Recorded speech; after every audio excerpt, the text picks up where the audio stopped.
too big a word. That's like mayonnaise. That's a bigger word I know. Hello, everyone, and welcome on into the college football, the Unabated college football prop show. We still need a catchy name. We still need some kind of catchy tagline for this, Chris. But hey, I'm Thomas Viola. He's Chris Kay, and we are here to talk some college football props for week 4. We got some great matchups on the slate this week, ladies and gentlemen. Chris, you know I am most excited for one of the games that we're going to be talking about here tonight, the battle for the Block S. Syracuse versus Stanford in the Dome, a classic ACC rivalry. How are you doing today, my friend? Are you amped for another great week of college football? I'm doing great. Yeah, this is fun. I was just telling somebody earlier that the next couple of weeks or even months are going to have some really fun matchups, specifically SEC. But tonight we get a traditional Syracuse-Stanford matchup. We get Washington State, who I've always enjoyed to watch. So a lot of good matchups that aren't necessarily like scream out at you on paper, but like ones that are interesting matchups because you don't see teams play each other like this often, and that makes for some fun matchups for sure. Now, does stuff like this where we do have part of this is conference realignment, part of this is just some interesting matchups this week. When you have teams that don't typically get to play each other like this, and we don't have as much of a sample size, does that make it more difficult when it comes to the projection game? Or is it we've had a couple weeks in the season now, like we're into week 4, we've had a decent enough sample size, obviously nothing massive, but is it a little bit easier now when it comes to the projections? I would say there's nothing unique matchup because, like, let's say, right, Stanford, Syracuse, I don't know if they've ever played. If they have, it's a couple times. Like, that's not going to make anything different. Mm-hmm. The projections run a little bit off of, obviously, like the Vegas odds and the totals and things like that, which Vegas knows a lot, obviously. And the only time I would say that might throw a wrench in things is if you're playing like a triple option team or some offense or defense that's extremely unique. Those are like one-off. And we don't typically see those. And we're not going to be talking about any of those tonight. So I don't think these random unique matchups are going to impact how hard or easy it is to do the projections and create the props for us. But it does make for unique viewing and maybe stirs up some things. So this Friday evening slate's a great one. Like Nebraska, Illinois, it's a little bit more traditional than Syracuse, Stanford. And there's a lot of different prop plays tonight that should make for fun. That's right. And, in the chat, Matthew G saying 3 fun games tonight. Let's get props for them all. We're going to be talking about them all. And Mr. Corey Texas saying first time catching this live. Hey, great. Glad to have you here, Corey. And Brett Pagney saying thanks, Tom and Chris. It is great to have you all here with us. Don't forget, throw your questions in the chat. We will be here to discuss any questions that you have, any props that you want to take a look at for the week that we have. Maybe we have projections for them. But right now, I think it's time that we start diving into some of our own numbers here. Chris, which game do you want to start off with? So should we taunt you and just make you wait for Syracuse Stanford till the very end? Or that's a cruel twist. But let's jump right into it. Let's jump into Syracuse because I think they pose an interesting situation because coming into the year, this is a brand new coaching staff. So they're a little bit of curiosity to like what that offense is going to look like. And then like last year, right? Not only did we have a different coaching staff, but they basically had no quarterbacks for half the season. So a lot of baselines were way off going into this year, which we knew, we tweaked, we feel good about. But there's still a little bit of question of like, how much are they truly going to pass? Like they've passed a lot. Are they going to continue that trend? Kyle McCord's been great coming over from Ohio State. Is he going to continue to be this level of great coming out of non-con play? So leads the nation in passing touchdowns. Yeah, so we do have some edges strictly because we're kind of taking a stance in some of that where we do believe they're going to pass a good bit, that they are going to be successful. So let's take a look at Syracuse first, I say. Absolutely, let's do that. But you know what? Before we get to that game, real quick, just want to point out we have had some great success here so far this season, Chris. And, we had the graphics department whip this up. We got to bring it out here and point out that through 3 weeks, we've had 141 total projections that you guys have put out. 104 of those have had positive edges. And if you have wagered on those positive edges there, you would have wagered about, assuming $100 better, you would have wagered roughly 12 grand at this point. And your total profit, $2,600 and change for a 22.3% ROI. Chris, those are some pretty good numbers, if I do say so myself. Fantastic work to you and the team here. And now we're feeling good heading into this next week of games, aren't we? Yeah, this has been a really good start. We're really happy with where we're at. Continuing to look at things with helmet comm and stuff like that, just keeping in the back of our head, just so we're staying on top of it. We preached it since day one. These edges that are less than 5% kind of be a little bit crazy, and we've seen that in the numbers. If we wanted to get even more granular with these numbers, you'd see even more success with props over 5% edges. So keep that in mind, and then. So hopefully with the more data sample sizes we get, we'll just continue to have more success. Yep. Actually, let's just put it this way. I think everybody's happy with 22%. Let's just ride 22% out the rest of the way. I mean, let's not get greedy. We're not Glenn with WNBA where you have insane runs of success with John and them. So I'm happy with 22%. Let's just ride that out the rest of the way. Yeah, we are having a fantastic time here. We are here to make you guys some money. And let's get right into it here, going into that Syracuse game now. And look at this. Shout out to our own Johnny Moe. He's got everything set up for us here. So we have all of these already loaded in. No more. All right, Chris, who do you have projected here for this spot? So where do we want to go first? Which market do you want to be hitting? I know we talked about Kyle McCord in the passing game. Are you looking at passing yards? Let's do passing yards first, because I think it stems into everything else, right? The conversation is, there's a Northern Iowa play there. The conversation is like, if you think they're going to be extremely successful, if you think that they're going to continue to be passing, then there's a level of, okay, well, like maybe this is a really good edge. This number, I want to say, if you don't mind clicking in, I'm curious. I think this is bumped up, this 297.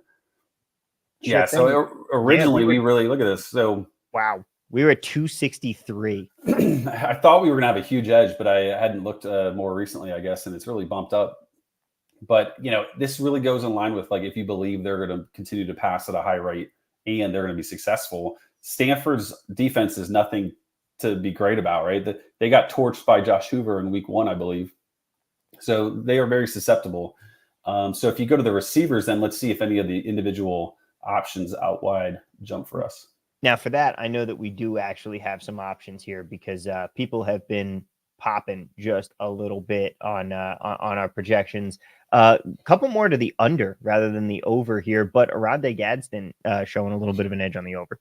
Yeah, Gadsden's kind of like that flex tight end, not really a tight end, but he's not really a receiver, kind of a cheat code in fantasy to an extent. Yeah. He's a great over. I think the volume will be there. He does have the ability to make a big play. So it's not like he's, Luke Lachey from Iowa. Everything is going to be a 12-yard catch and that's it max, right? Like Gadsden could break one for about 60, 70 yards and you'd be good. Or, obviously get much closer to that number. Hatcher, we like the under because Hatcher is really kind of a third or fourth option in this offense. And, LaQuinn Allen as a running back is a really good pass catcher as well. So there's a lot of cooks in the kitchen, and so he just falls to that third or fourth option. And so we do like the under there. Pena is the tough one. I think if I was to avoid one that is that the numbers probably seem to be right on, I personally would have a hard time swallowing under on Pena. Is that 2 monster games? Go ahead. No, continue. I was just going to say, he's had 2 monster games. The volume seems to be correctly done. The problem is he's had some huge plays, and it's just kind of hard to project some of these different high rates that some of these guys have in our 2 or 3 game sample size. He's one of those guys that I think in 4 or 5 weeks, we might have to bump his yards per attempt or yards per target up significantly, or we might see that jump a good bit. For now, it's really hard to trust a higher number or some of these huge games considering 2 game sample size. Yeah, and what I was going to say is, you do see just a tiny bit of a tick up. He's 1 yard higher than at FanDuel than he is at any of the other books out there. Like, not quite enough to make me going, oh, FanDuel really disagrees with this number. But I agree. He's had a lot of explosive plays here so far. It's been, I mean, as a Syracuse fan, it's been a very pleasant surprise watching this entire passing game break out. But he has been absolutely bringing it through 2 weeks here. We'll see what continues tonight with Stanford.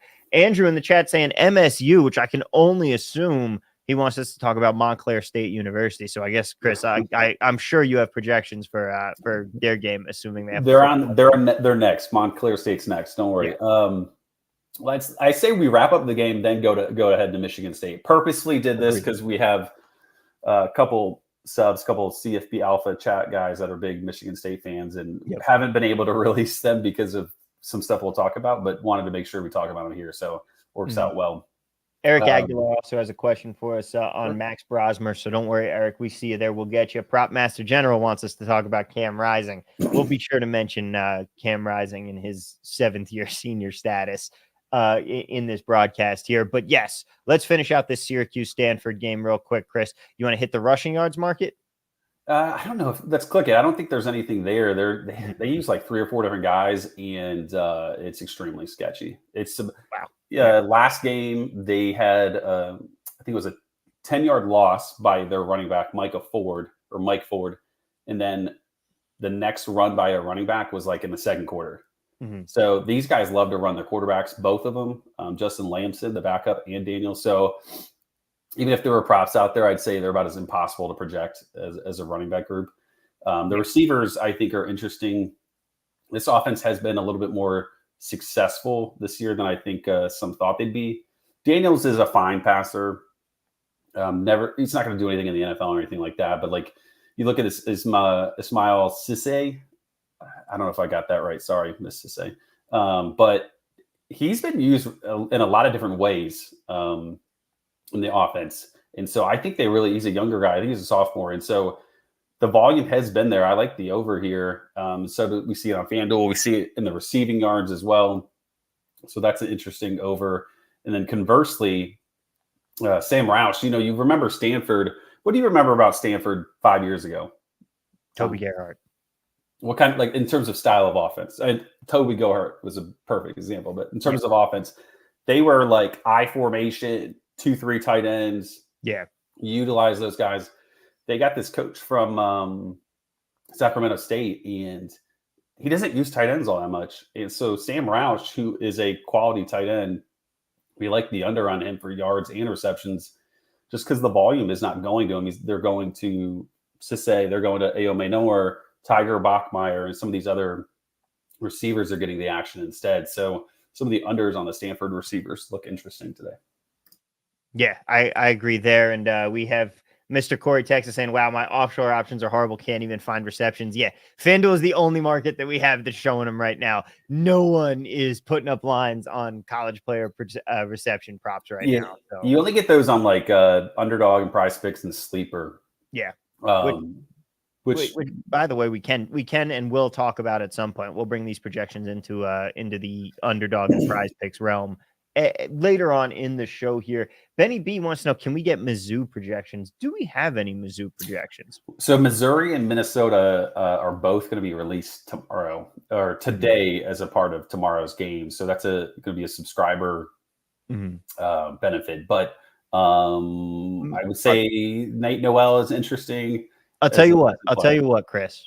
We'll make a deal with the audience here. We're at 978 subscribers right now, ladies and gentlemen. And between this show right here and the Derek Hardy show coming up in 45 minutes right now, we're going to be talking about NFL Week 3 props.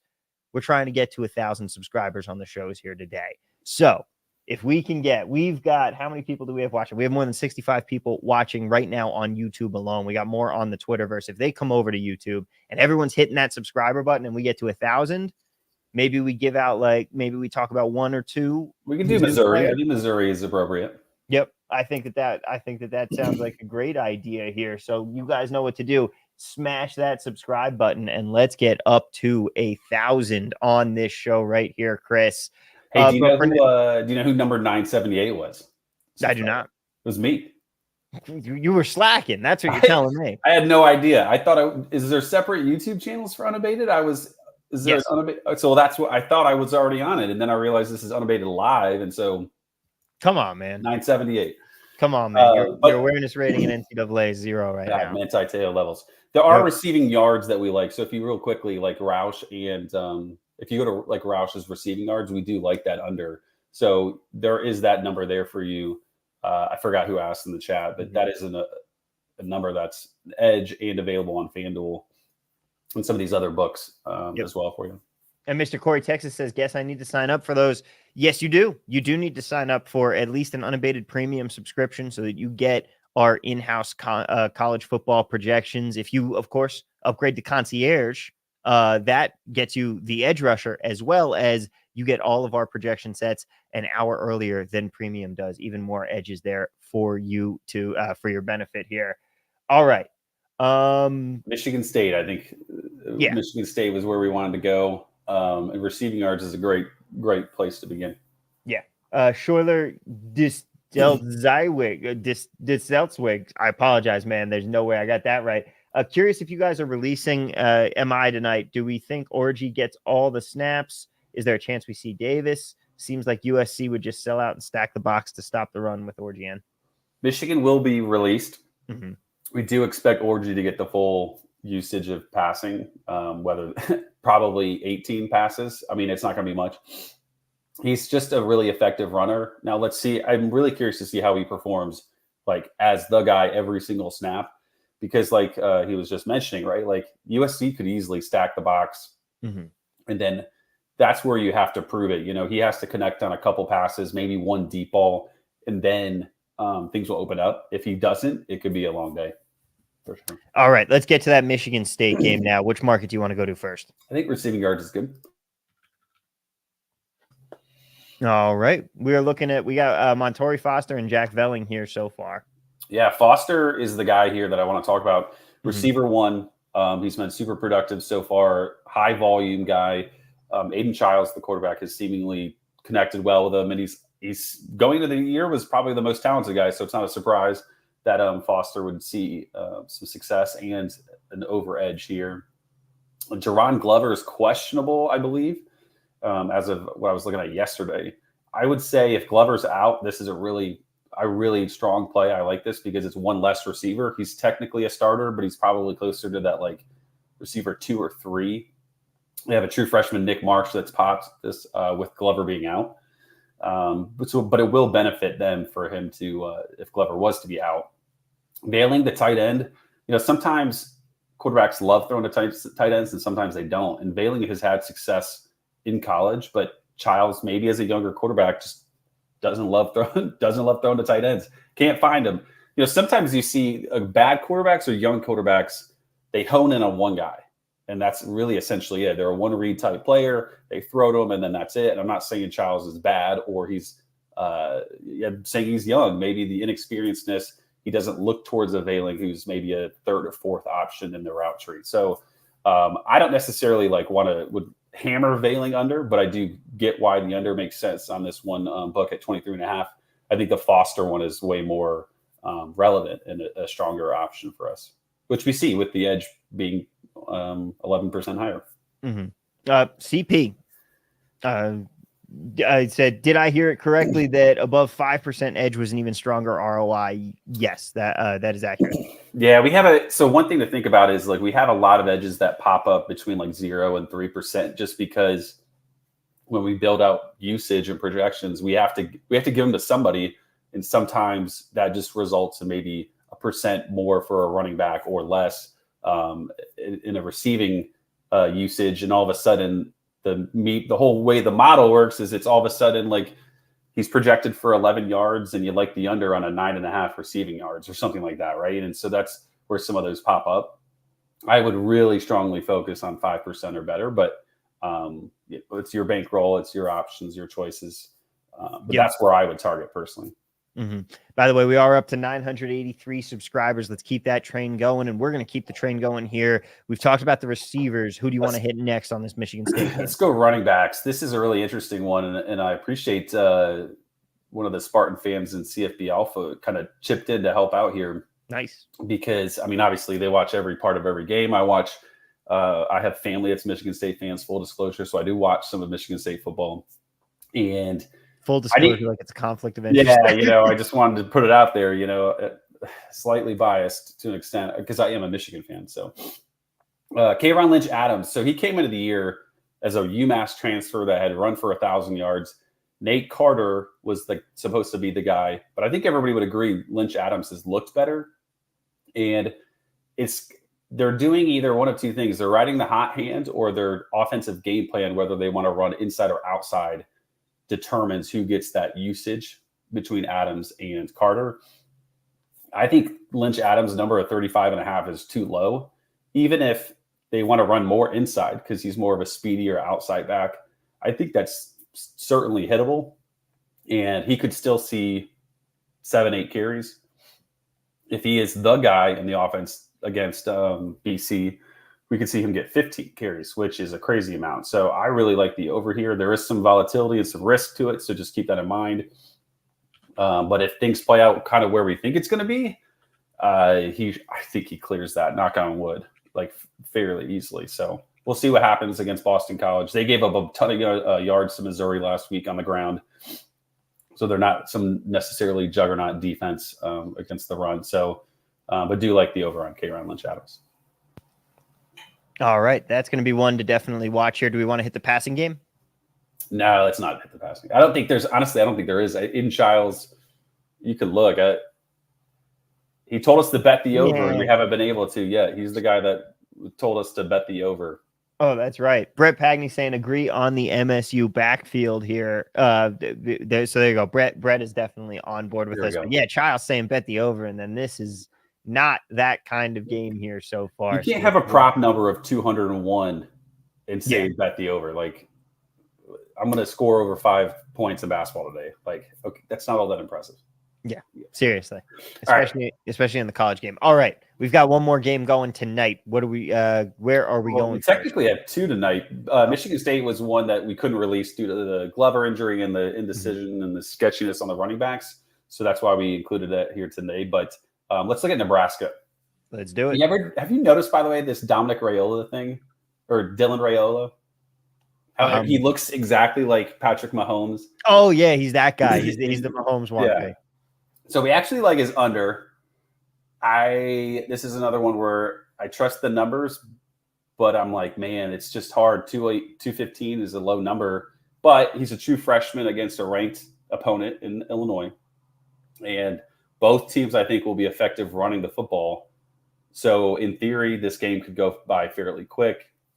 Not one that I would hammer at 18%, surprisingly, but one that I think makes sense. I think the numbers, sometimes you just have to trust it, right? And not doubt what you've put in.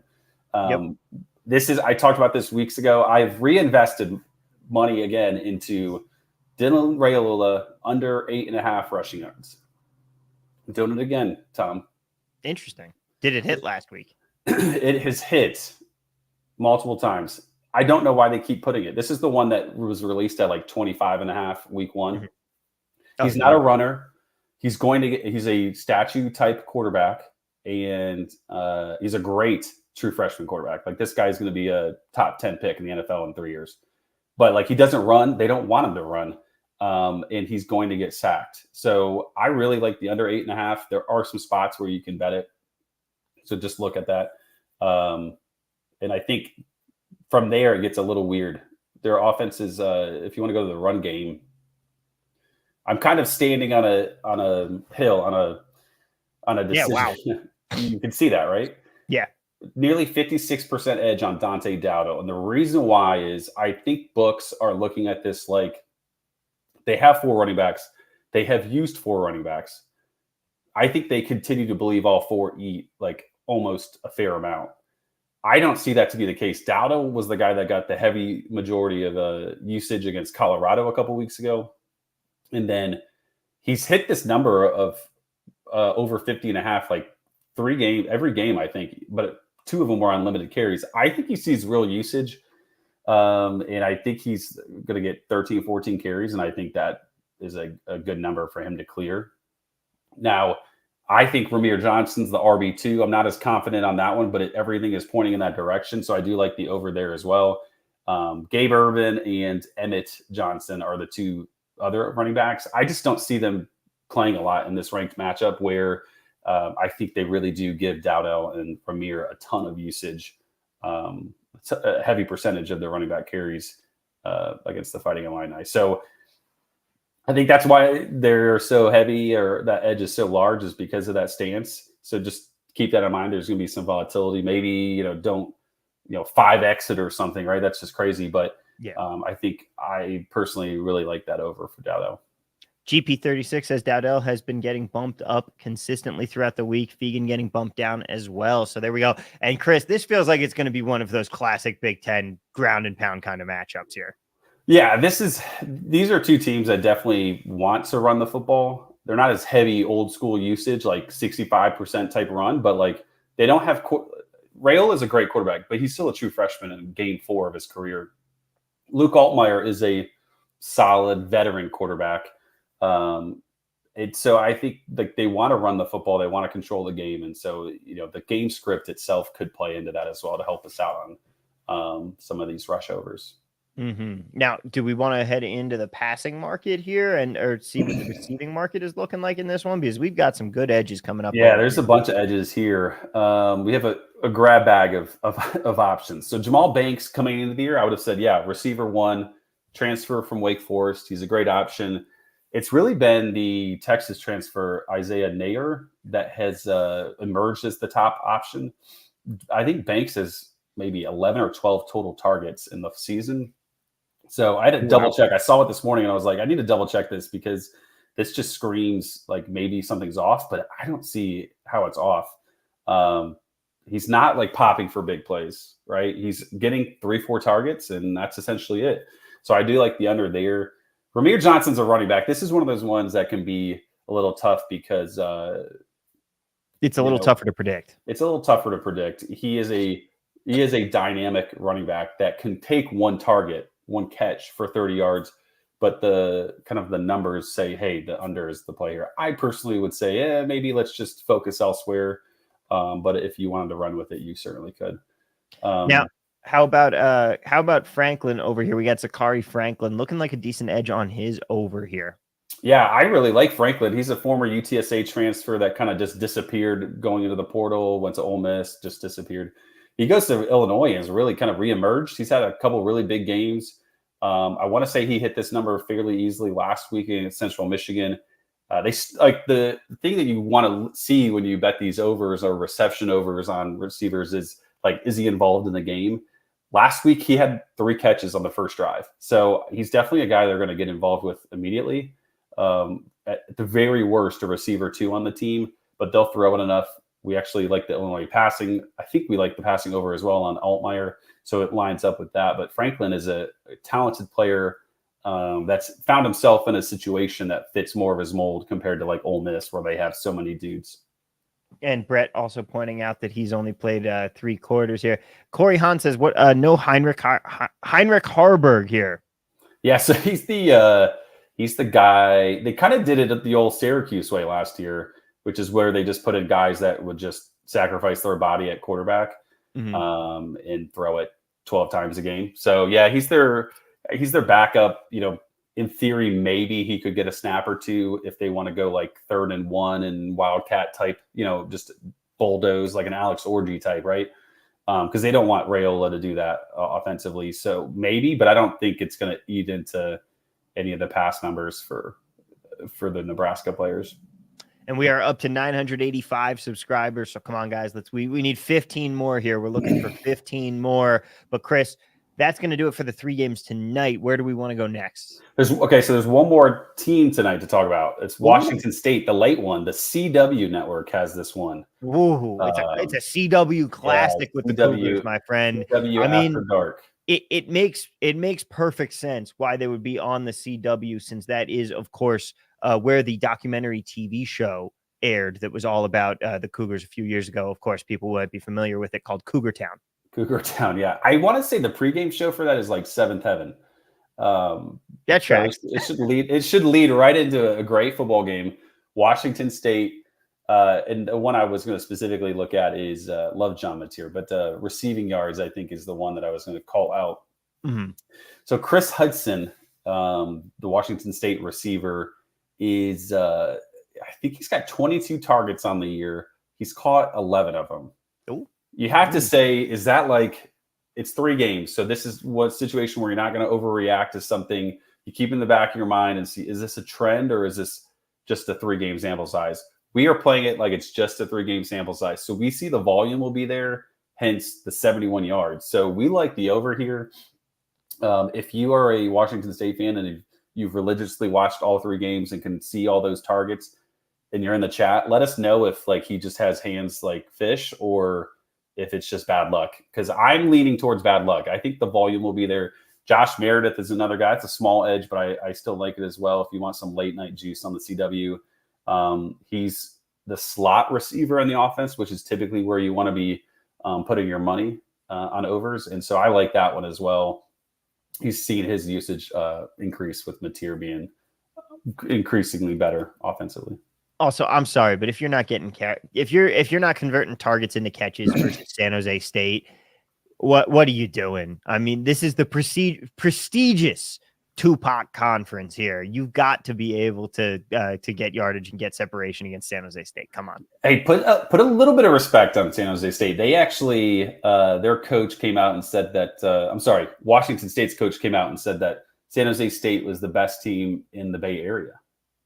Oh, wow. That is a really spicy take, especially given Cal and Stanford being Cal at least being the Golden Bears this season so far. 3-0 headed into a real trap game against their ACC 0-3 rival in Florida State. Yeah. By the way, go ahead. Have you seen Cal football? Incredible. Twitter? It's incredible. It's the Elite. best thing in the internet this week.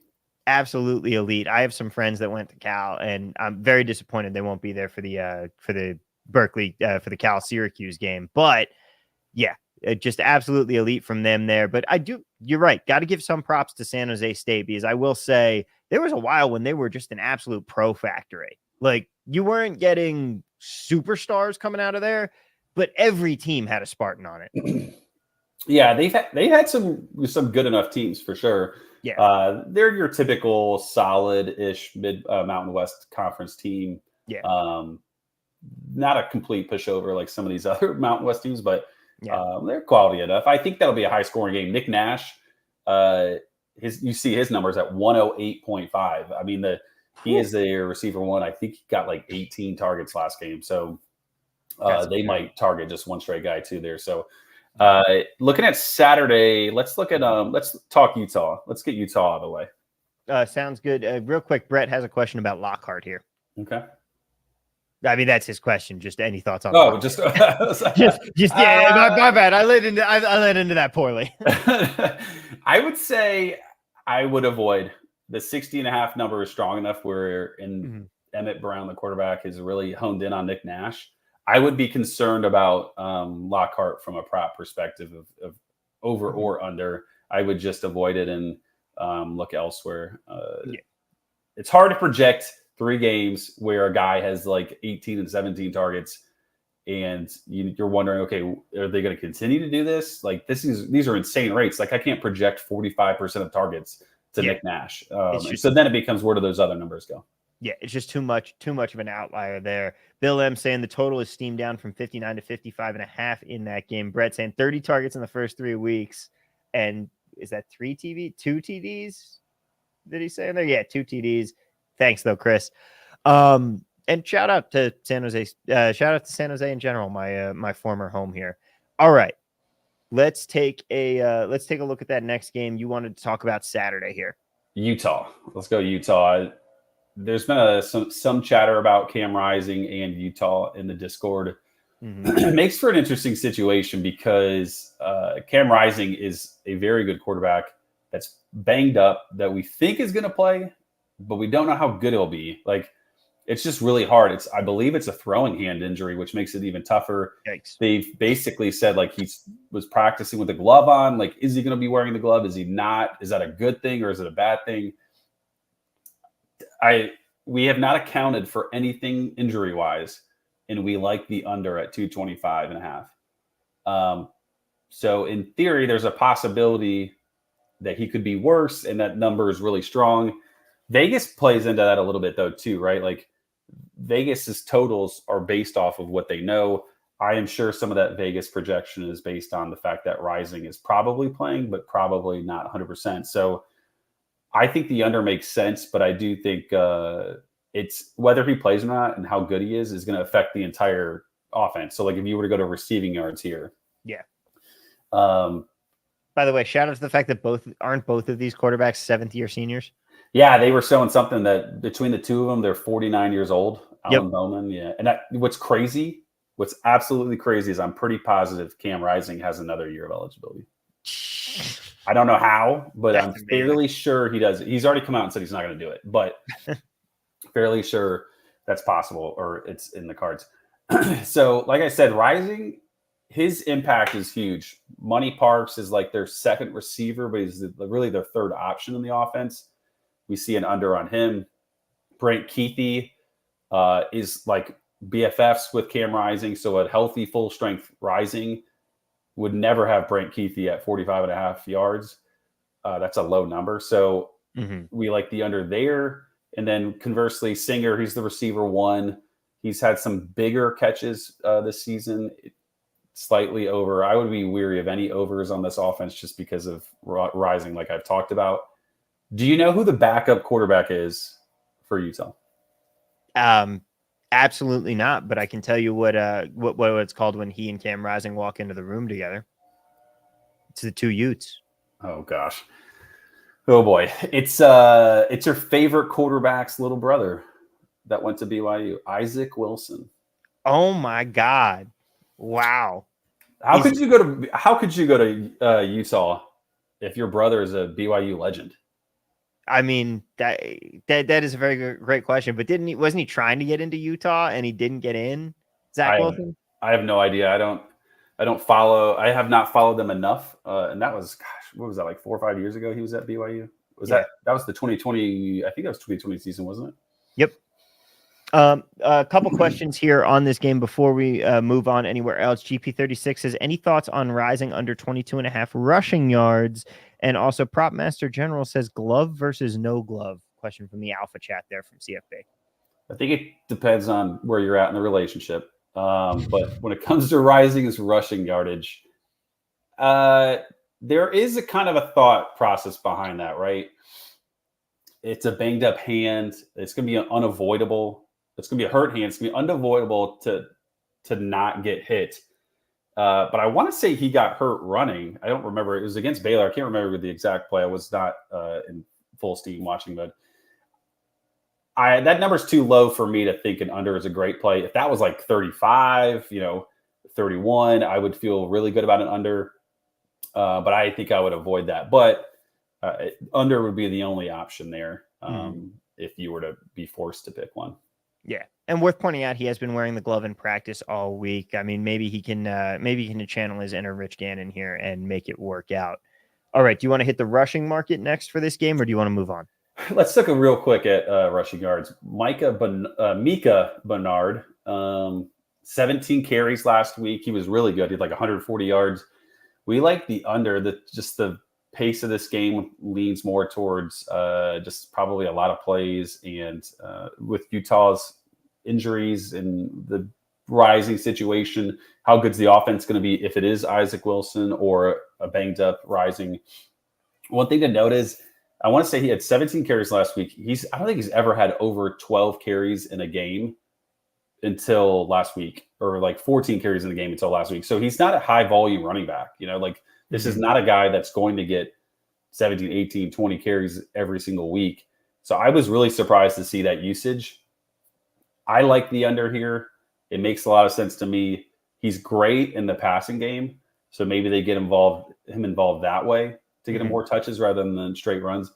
The other running back, Mike Mitchell, had 14 carries. So maybe they see success out of Mike Mitchell and say, hey, we're going to give Bernard more of that kind of receiving work and give Mitchell more of the running work. But I like the under here as well before we move on.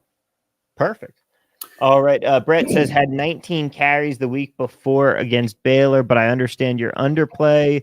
Jim Robinson saying Nebraska jumped from -7.5 to 9.5, still 7.5 at FanDuel. Just an FYI there. I am not surprised. I mean, I would think Nebraska wins that one. Illinois kind of feels like one of those teams that starts 3-0 against somewhat decent competition, then all of a sudden they get ranked for a week and then they lose. Yep. Oh, So, man, I am so familiar with that story. Yeah. It's a little too close to home, huh? Very, very close to home. Please, Lord, don't let Syracuse lose in the Dome tonight. All right. Which game do we want to hit up next here? We are still 15 subscribers away from talking about Mizzou. I'm just saying, guys. Come on. Saying. Let's look at West Virginia. All right. The country roads are going to take us home here. Do you want to start out in the passing market? Let's do it. Yeah, because this one, we barely got this one last week with the under on Garrett Green's passing yard number. I thought it was toast. The game script was awful for it, for the under the hit, and we got fairly lucky. The under hit on the passing yardage. We're going to like it here again. He's a run first type quarterback. Everything is based off of big plays. So when we go to receivers here in a second, there's volatility in those options because he's going to attempt a bunch of 30-yard passes.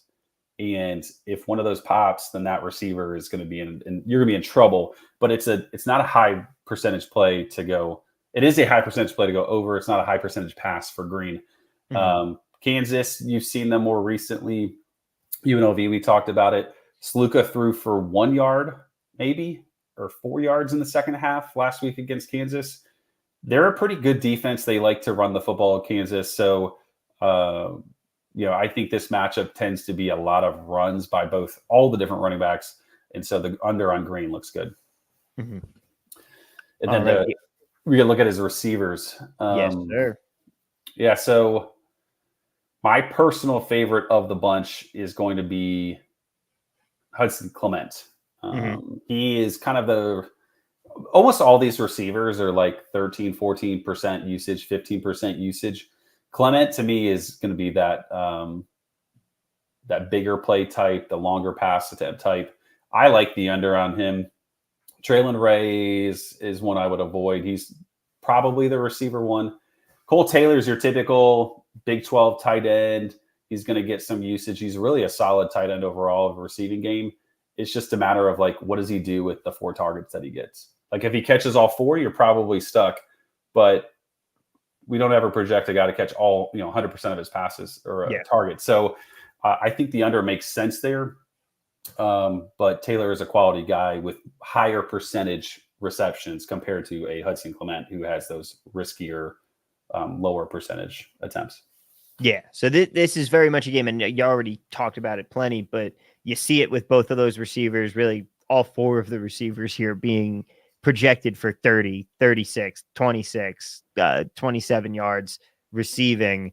You want to go with the guy. You want to go with the guy that's going to be the most volatile here because this is a play that might not work out, but if you're betting it 1,000 times, it's going to shake out a little more in your favor. And so that's why you're targeting Hudson Clement here because he's the one that maybe isn't going to get those targets and it's maybe not going to work out. So we will have to see about that one. Now, do you want to hit the rushing market here for West Virginia? Yeah, let's look at the rushing yards here. So they use 2 running backs as well. I'm really interested to see how things continue. Looks like CJ Donaldson lines got taken down, which is interesting. CJ Donaldson had numbers earlier in the week. I don't think there was any sort of edge, but there were some earlier in the week. Jaheim White got banged up against Penn State. They went on this long delay due to weather. He comes back and he continued to play. He only had 10 carries in the blowout the next week, and then he was the clear running back 2 against CJ Donaldson last game. So I'm starting to wonder, is this kind of a shift back to Donaldson? Donaldson was great 2 seasons ago. Last year, he was kind of average with Jaheim White having a huge season. So, going into the season, I was thinking committee, fairly even, or maybe White more carries. But now I'm leaning towards Donaldson being kind of the guy and White still getting usage, but not getting that same level. And so that's why we like the under here. You'll see it, right? Only a couple yards what we like on the under, but the numbers say, hey, that's a 13% edge. And I agree. This is going to be, like I said, kind of a slower game where they want to run the football. Green's a great runner. Donaldson's a good runner. So there's a lot of carries to go around, and he has not been dynamic since that getting banged up against Penn State week 1. Mm-hmm. And Brett does agree. He says they are trending more towards Donaldson. And yeah, we're seeing it here with Jaheim White. This could be one of those great times to take advantage. Do you remember what Donaldson's number was hanging when they were hanging it? It was in the 60s as well. It was like 60 or 61 maybe. Yeah. I mean, at that point, you really are starting to look at it and say, okay, one of these guys is not getting there, and it's a matter of picking the right one. For us, that's White. Yeah, and we had Donaldson, I think, at like a 1% or negative percentage potentially. So I wonder why they took it down. I can't remember where exactly it was available, but it's gone. So yeah, White's still there and is a good option. And yeah, we'll see how it plays out. This is some of the stuff that the lingering questions that we see based on performance in the first couple of weeks. This is one of the ones we're definitely watching. We probably could have released it to subscribers, but I felt with all the teams that were releasing in the context of the situation, it made more sense to talk to you about it, Tom. Yep. And Nitish Nima wants to know any USC Michigan props here. Not today, not in this show, but we will have USC and Michigan props released with the subs. And there are edges that are 100% bettable in that game. Yeah, absolutely. I'm looking forward to that one. So Nitish, you got to head over to the site to find those. Matt says Donaldson isn't down. It's just a name issue for Unabated. Okay, so there we go. That's our answer there. But still, we weren't finding a real edge when it came to those Donaldson numbers when they were up. So good to know. We will get that. We will get that all fixed and worked out. In the meantime, where do you want to head next, Chris? Do we still have more games that we that's all I got, man. We went through about 7-8 teams, I think. Where are we at on the Missouri update?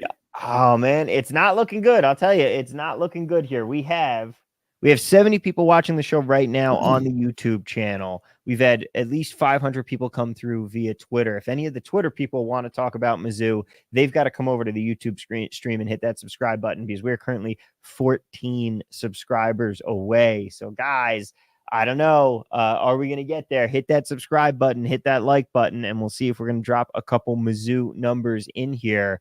But in the meantime, Chris, let's talk just a little bit more about the projections that we've had through 3 weeks here. We've had some pretty dang good luck.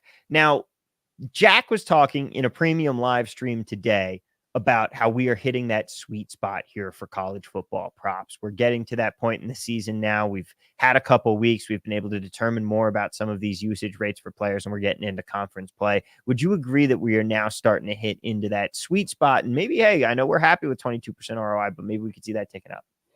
Yeah, this is definitely it because like Jack had mentioned, right? Like we have 3, sometimes 4 games of data to work off of. We're starting to see games that matter. Some interconference battles or some fun rivalries that are now non-con. Like so, games that people are putting forth 4 quarters of effort with their stars trying to win. Obviously, right?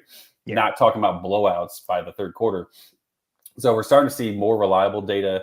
We're starting to see kind of roles, move towards what they are. Right? One game. There's a Boston College receiver that went from 0 targets to 1 target to 8 targets. Creates some question marks about what's going on. But if you were to look at that you give me 3 more weeks and we see 1, 2, and 1 targets, we know what we're getting. So more weeks, more data is always going to make it a little bit better. And it's definitely kind of a sweet spot. We always have a little bit of an edge. I think this is what's fun about college football is like, there's just no way for Vegas and books to follow 134 teams.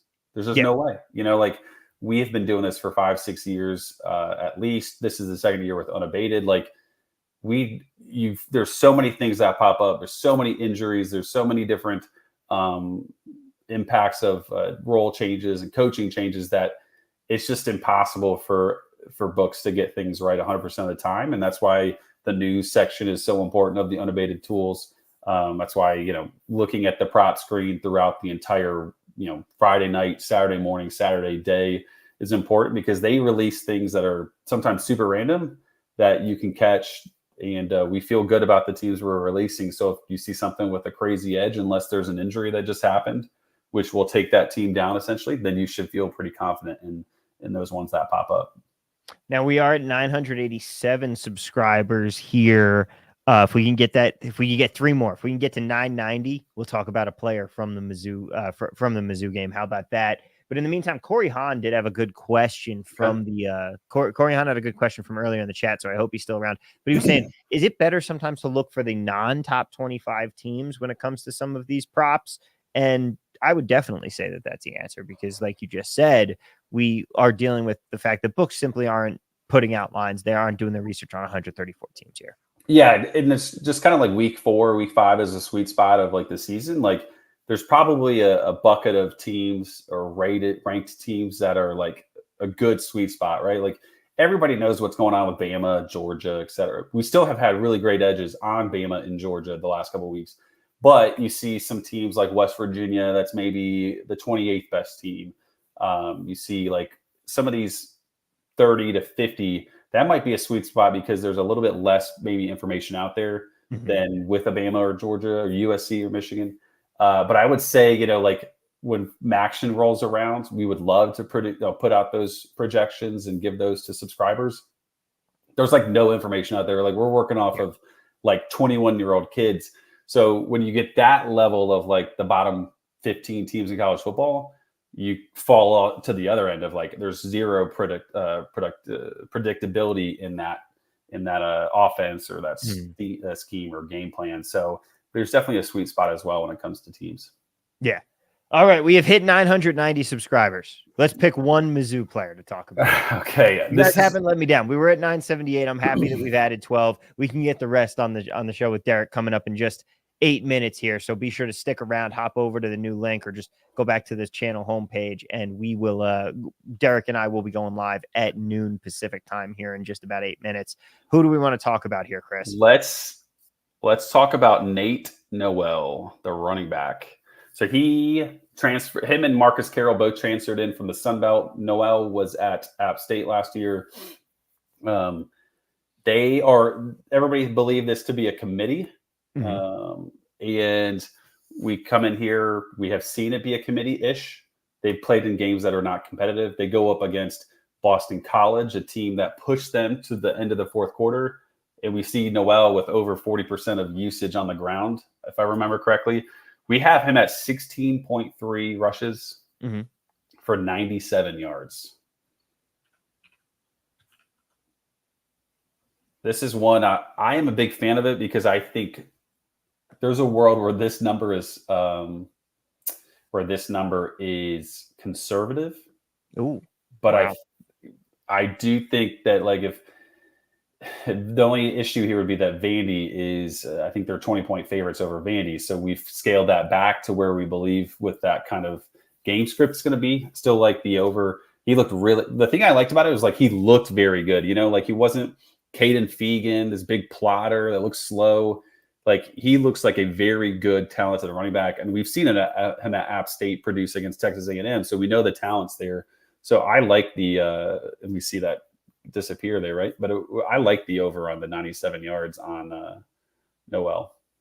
Yep. Mr. Corey says, I thought Mizzou was Missouri. I don't know. Did I say something or look for something wrong here? Mr. Corey says, step one. Oh, Mr. Corey, no, Michigan State's up top there, but we're very much looking at Nate Noel, the second player there. That is Mizzou, if that's what you're talking about. Eric Aguilar says, love the info, guys. But yeah, it looks like it just got taken down at Caesars.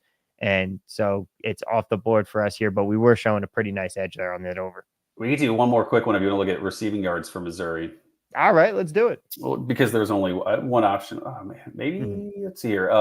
Type in Missouri and we'll see. Theo Weiss. Let's look at Theo Weiss. I talked about him a little bit last week. We have Theo Weiss at 58.2 yards and 4.8 receptions.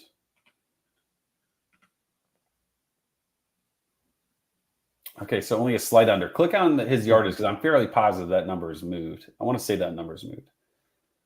Which one? The 55 and a half.